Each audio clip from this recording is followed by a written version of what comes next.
Joining us right now, senior advisor to Prime Minister Netanyahu and a former Israeli ambassador to the UK, Mark Regev. Mr. Ambassador, thank you for joining me. So we know that Israeli forces are moving deeper into the north. Hamas's military wing has said today that there were encounters with IDF ground forces. Can you give us a progress and updates on those details? So we've just had a missile attack on Tel Aviv. I had to vacate the studio for 3 minutes. I'm glad I could come back for your broadcast. I think it was the third missile attack today on Tel Aviv. The terrorists in Gaza continue to fire randomly into civilian areas, urban areas, trying to disrupt the life of Israel. Thank goodness we have our missile defense system, which works quite effectively and manages to shoot down most of the incoming rockets. As to our operation in Gaza, we are not giving out too many details. We don't want to give Hamas, who are always listening in, advance warning on what we're planning to do. The only thing I can say to you, Alex, is that we're going to keep up the pressure on Hamas. We're going to be keeping to hit them hard and at the same time making a maximum effort not to have innocent civilians caught up in the crossfire between us and the terrorists. Well, let me ask you a bit more about that, sir, because the IDF says that it has hit more than 300 targets since yesterday, and they say that includes Hamas compounds underground. However, we are also seeing devastation in the heavily populated civilian areas. A bit earlier, as you know, the Gaza Health Ministry said the Jabalia refugee camp in the north was hit by a massive blast. The IDF, however, put out a statement saying that they had killed about 50 terrorists. They weren't specific in number, but said many terrorists in Jabalia today. Can you first of all confirm that this refugee camp was indeed hit by Israeli rocket fire? I can tell you we're hitting Hamas targets across northern Gaza. They have there a whole command and control center, underground tunnels, or spiderweb, it was said, of underground tunnels and command posts and so forth, and fortifications. And what has happened when you see the photographs of destruction, what often happens is that when we hit an underground tunnel, because they've built the tunnel under urban areas, which is, of course, a war crime because they're using Gaza's civilians as a human shield for their war machine. But when they do so, sometimes, and in this case, the buildings collapse.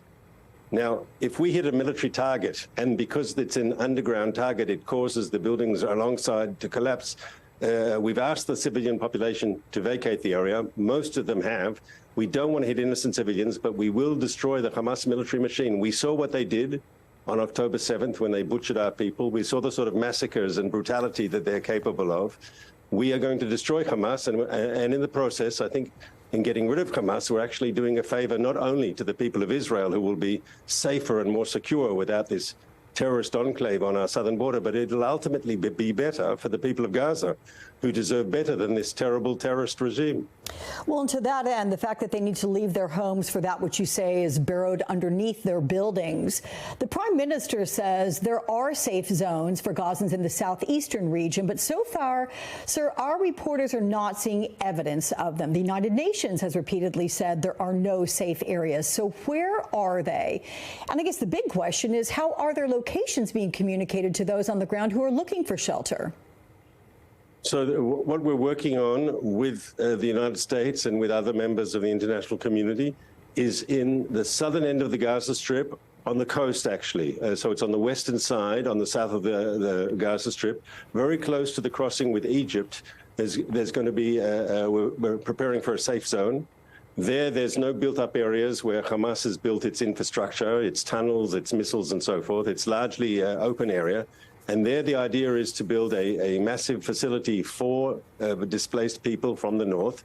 And because it's close to the border with Egypt, that's where the aid is coming in. So they'll be right on the receiving end of humanitarian support, water, food, medicine.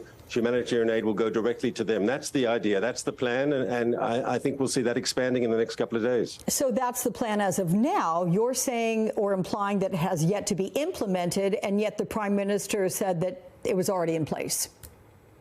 No, it's work in progress. Yes, it's not completed, but it's happening as we speak. You'll know that the overwhelming majority of people of northern Gaza have taken our advice to get out of harm's way, not to be caught up in the crossfire between Israel and the Hamas terrorists, and they've actually already moved to the south.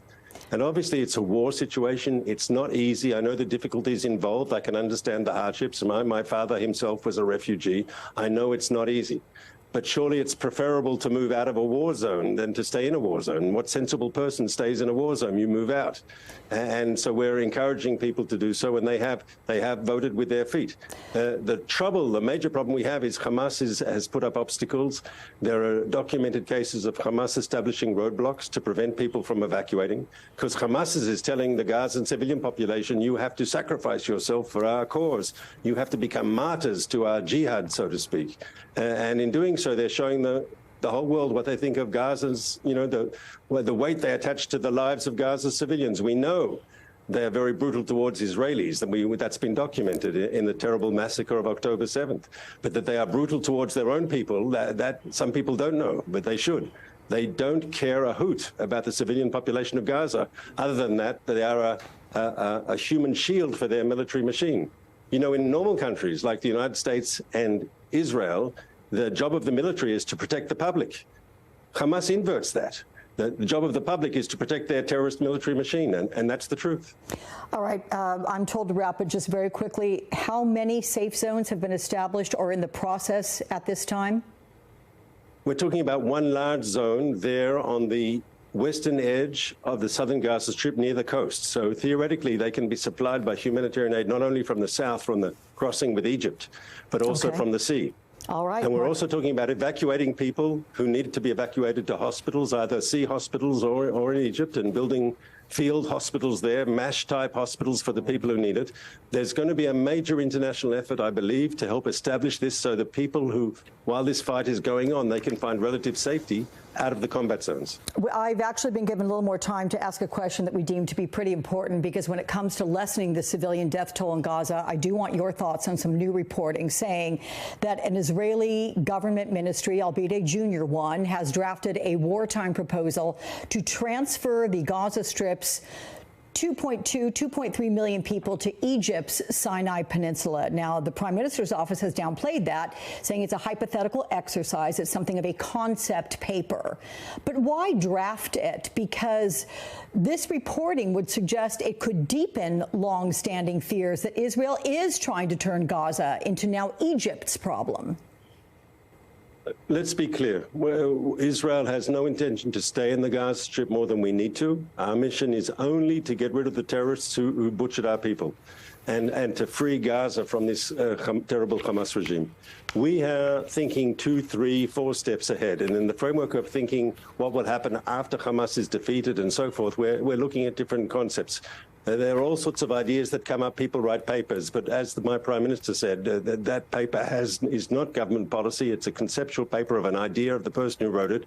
It hasn't been accepted by the Israeli government. It won't be accepted by the Israeli government. But it's job to people, like in your government, it's the job of officials to think, to come out with ideas. You want people sometimes to think outside the box, but this is definitely thinking outside the box. It's not going to be accepted by the Israeli government. All right, Mark Regev, thank you very much for the comprehensive conversation. Coming up.